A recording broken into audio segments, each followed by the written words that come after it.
half hour. Okay. So what I'm going to do is he's going to tap. 35 He's going to.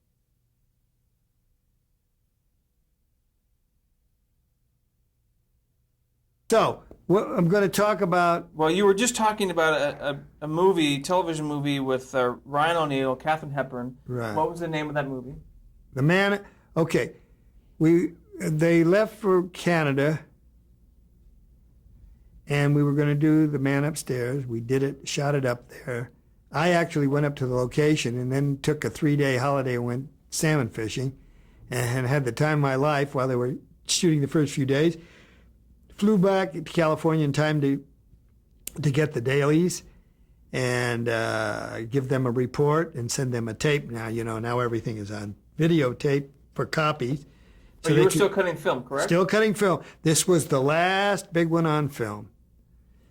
So we did The Man Upstairs. Moviola. And George came down. We had cutting sessions just like the old time. Turned out, I thought it was a terrific film. And, of course, Katharine Hepburn had her thing, and I did my best to keep her looking as well as she could under the circumstance. And I was very happy with it.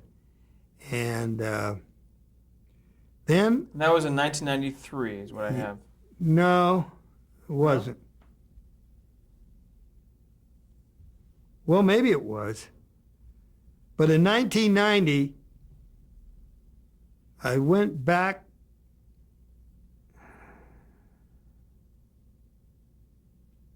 Well, it might have shot it in 92 and it came out in 93, perhaps. I don't remember. You mentioned also about Yes, Doesn't Virginia, matter. There is a Santa Claus. We did that before, and after Yes, Virginia, There is a Santa Claus, I went to Warner Brothers and did a thing called DEA. It was 1990 because I won the Eddie, and I got the television Emmy nomination for this hour pilot on the Drug Enforcement Authority. And it was the first thing I did on the montage machine, which was a video experience.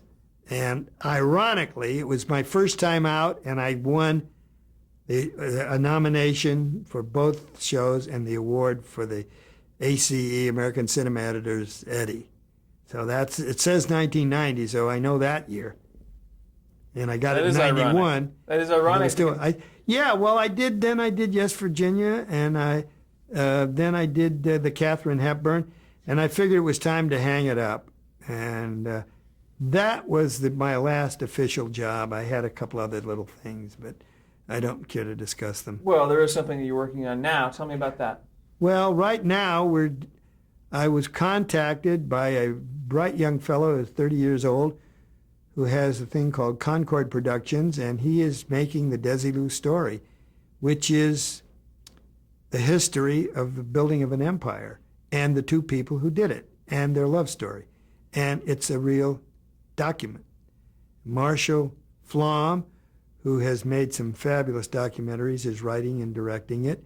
And I'm one of the co-producers, digging into people and finding people that are still alive, such as we just taped Bill Asher in Palm Springs last week, and you should consider him very strongly because he covers so much territory from a different point of view than I did, and has a terrific knowledge, did live TV, and after he did film. Will you be editing on this? No, I'm not the editor. And that was the first thing they asked me, and I said I wouldn't.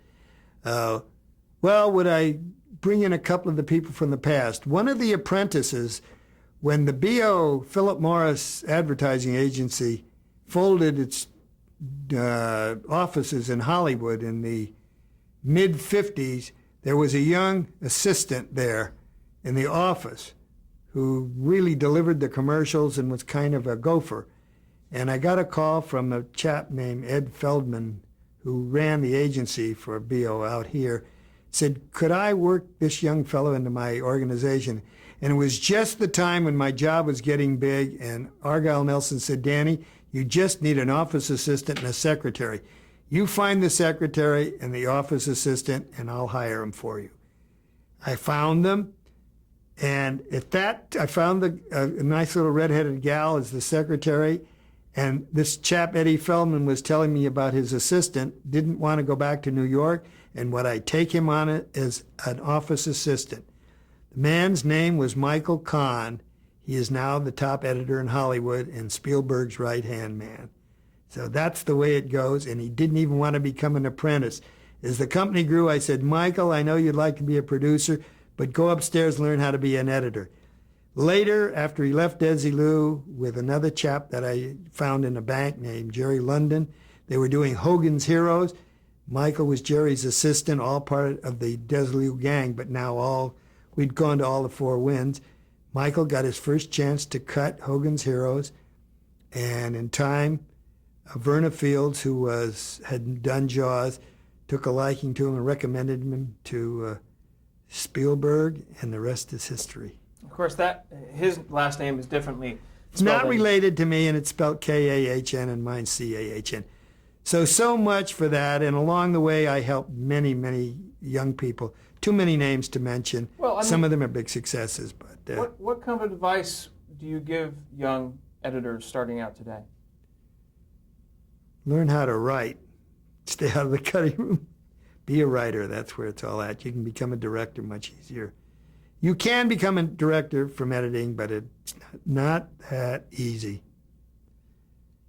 Being a writer. But if they really want to, they should get editing. The problem is, today, the pressure of the system, there are no apprentices. There are no apprentices in film television. They have assistants, and they come in as assistants. But the job is so unrelated to working with the editor. You set him up, and you set the machine up, and you do the mechanics of whatever is necessary to make the system work. You're a technician and you're not an editor. But by osmosis and being around, assistant editors still become editors, and some of them go on to higher things. What do you think of today's computer nonlinear editing systems? Nonlinear editing systems. What ones particularly? Well, like Lightworks and Avid. Avid's number one. Michael Cahn, I understand, did the Private Ryan. Saving Private Ryan? I think that was his first electronic picture. We were talking not long ago, and I think he did it on the Avid. Most of the big shows are being done on the Avid. The Lightworks is still there, and a couple of other cheaper systems. But Avid's the editor's machine of choice, and I think it's become dominant now, like the Moviola was, or then the Cam.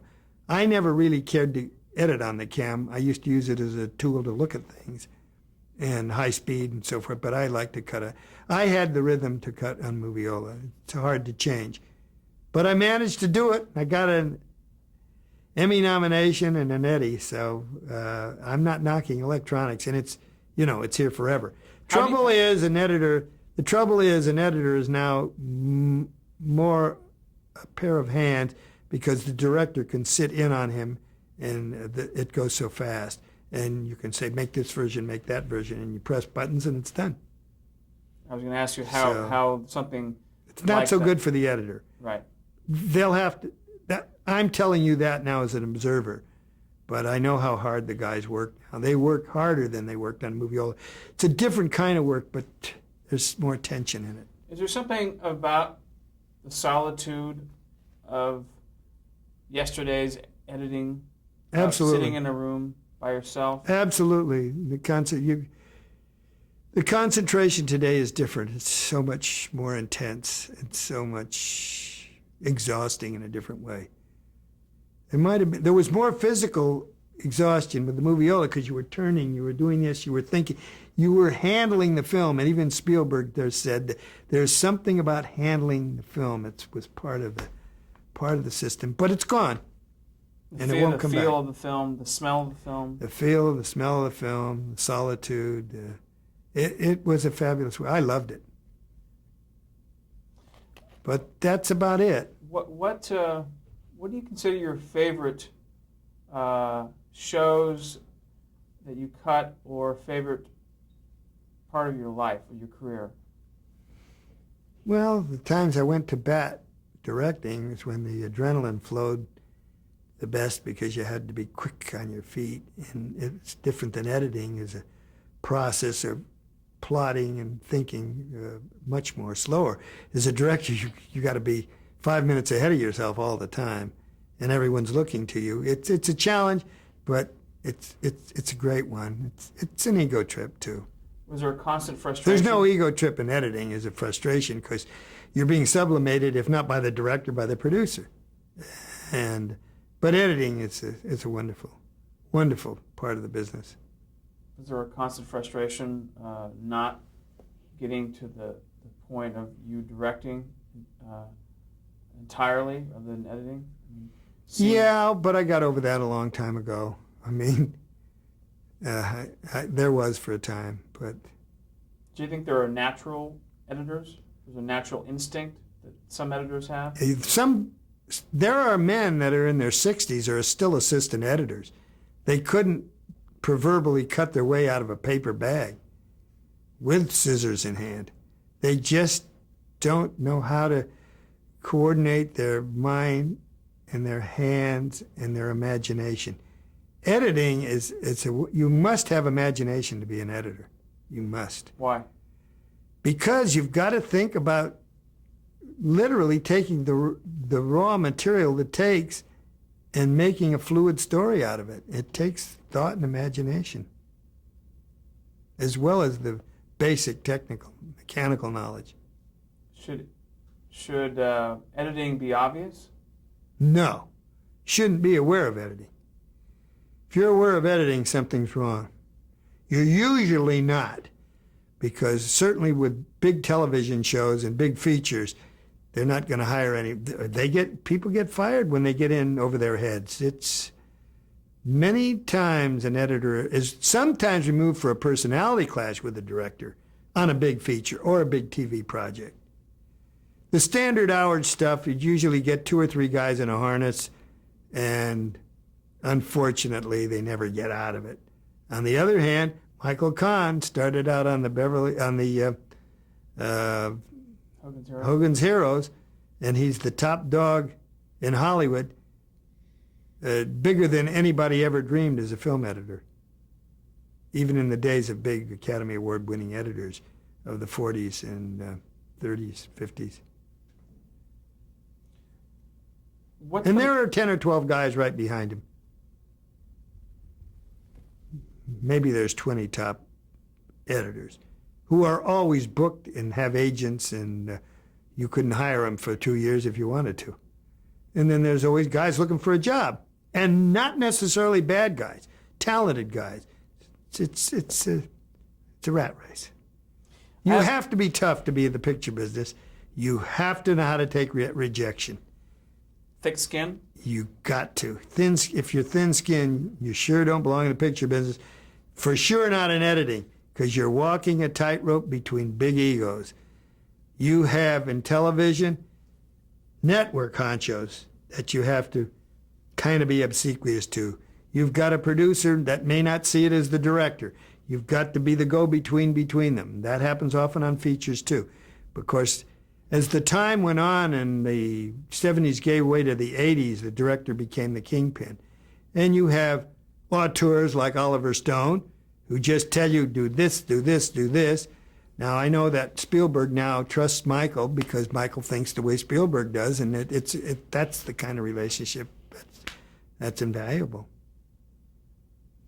I have a few names here I want to ask you about, and as briefly as possible, if you can describe them, the talents that they bring to the table, the kind of personality, in just a few words or a sentence. And some of the people we've already talked about, but I want to get any final thoughts. William Asher. An old friend from the beginning of my career. We're still pals after over 50 years of a relationship. And he's very clever, very talented, articulate guy for what he wants. What's his most valuable asset as a director?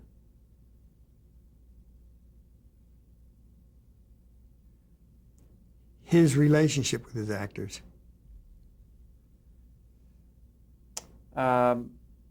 Any final words on Jess Oppenheimer? Well, he passed away too young. He should have been much bigger than he was, although, my God, he had those 6 years with Desilu. Desi begged him to stay. They threw him a party when he left, and he gave out those oppies that I mentioned. And he had an ego, and he went to NBC, and he never topped his success from I Love Lucy. He was involved with different projects, but he should have been greater than he was. It's about what I could say. I love Jess. Fred de Cordova? I didn't have too much to do with Fred.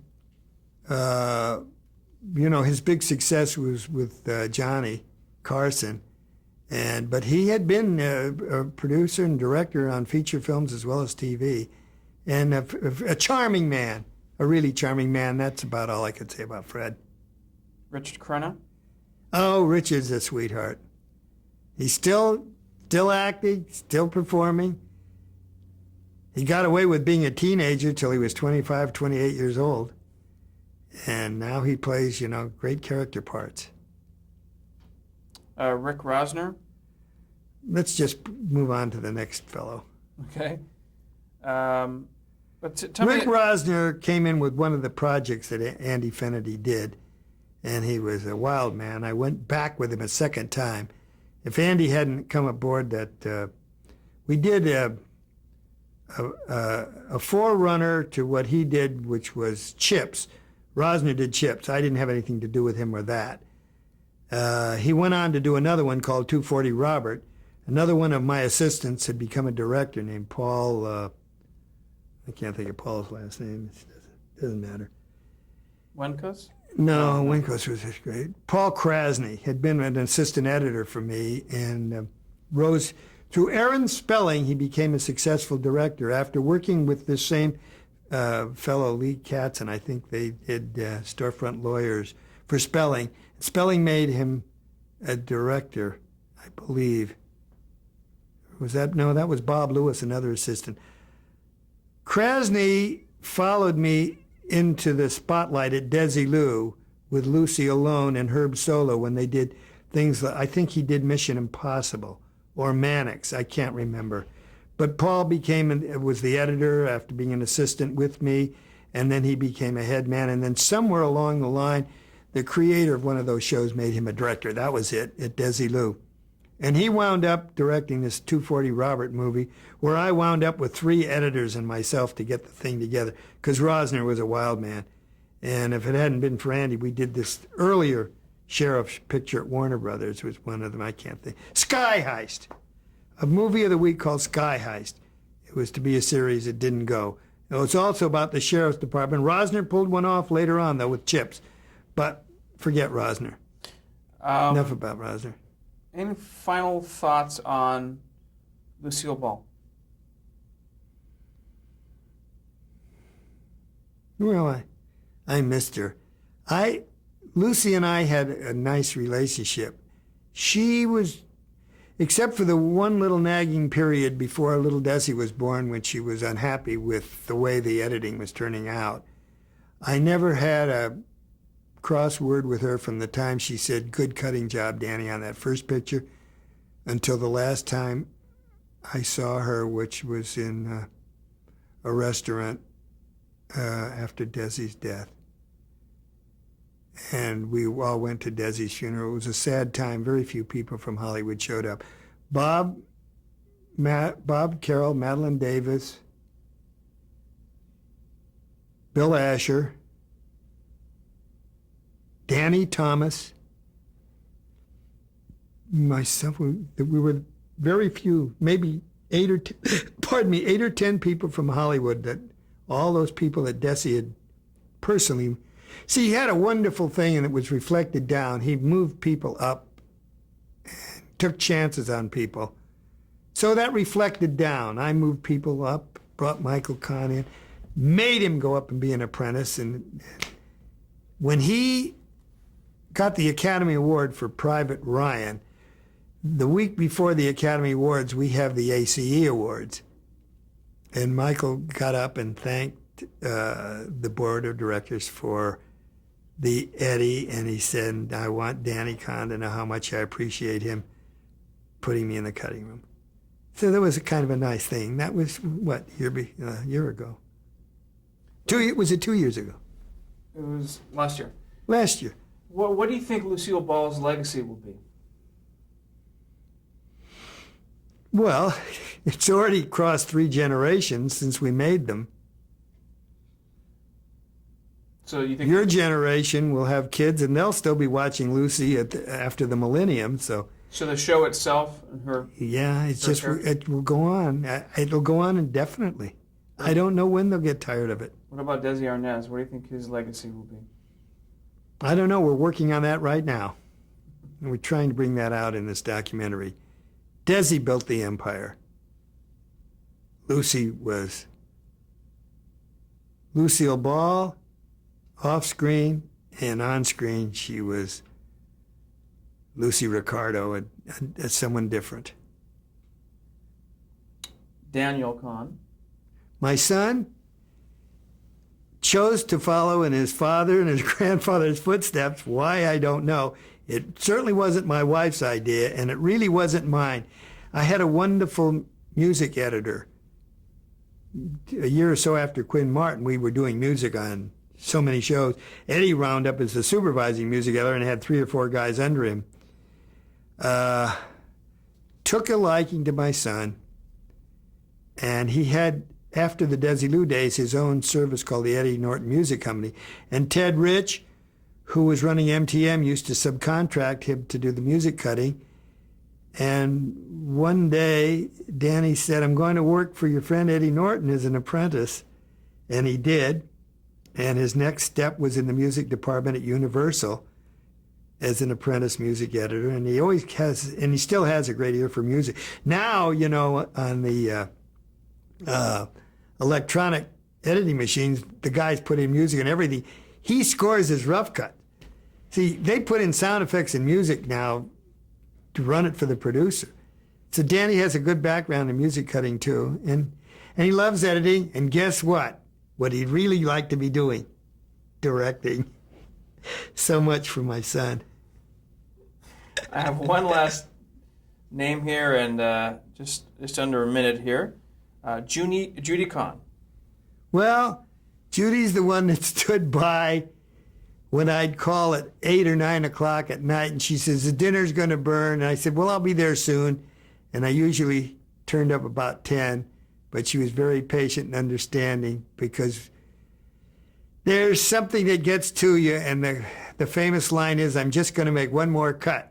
But one more cut leads to one more cut, like what we're doing, and you usually walk out with your eyes hanging down. But I'd get home, maybe have a drink, maybe try and have some dinner, and then get up and start the day over again. So she spent her time raising a family. Now she's picking up on her youthful ambitions, which was playing golf. So later on in life, she's getting to do some of the things she wants to do. Fantastic. Well, thank you very much for sitting down with us. Well, thank you. We appreciate it. It's been a good golly. How many hours, girls?